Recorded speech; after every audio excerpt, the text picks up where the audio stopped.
آپ جائیں نا مسجد سے جی جی تب بھی فائدہ ہے. جی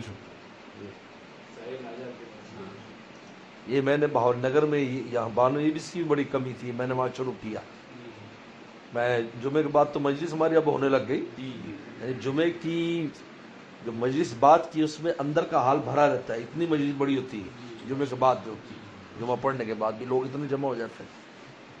تو یہ میں نے شروع کیا کہ بھائی وہی رہنا ہے. اب لوگ پوچھ رہے ہیں, آ رہے ہیں, خیریت پوچھ رہے ہیں, دعا کرا رہے ہیں, یہ ہے. تو پھر ائمہ کو میں نے سمجھایا بھائی آپ جلدی یہ نہیں کہ بس ادھر گئے اگلے دروازے سے چلے گئے.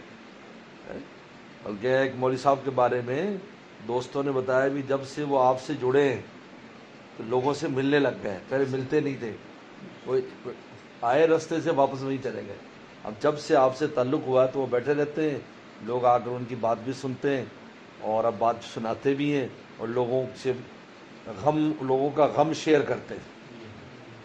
لوگ آ کر ان سے کہتے ہیں یہ دعا کرتے میں پریشان ہوئے, تو اچھا جی دعا کرتے ہیں.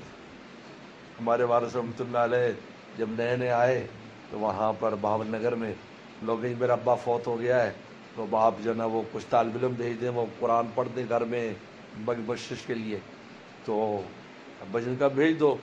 تو اب یہ قاری صاحبان جو ہے نا وہ بڑی سختی کرتے تھے کہ نہیں نہیں نہیں جی یہ وقت ضائع ہوتا ہے وہ ہے. تو والد صاحب نے فرمایا جب اس کا ابا بخشا جائے گا تمہارے طالب علموں سے تو ہمیشہ خدمت کرے گا تمہاری. وہ اگر میرے ابا کو نے بخشوایا ہے لہذا مجھے کچھ بھی دینا لینا ہے مدرسے میں دے لینا دینا, کوئی میرے ابا کے بخشوانے والا وہ ہے. یہ حکمت دیکھے وہاں پر تو اسی قسم کے ماحول تھا, لیکن پھر آہستہ آہستہ سب جڑنے لگ گیا. یہ بڑی اہم بات ہے, لوگوں کی رعایت کرنی چاہیے.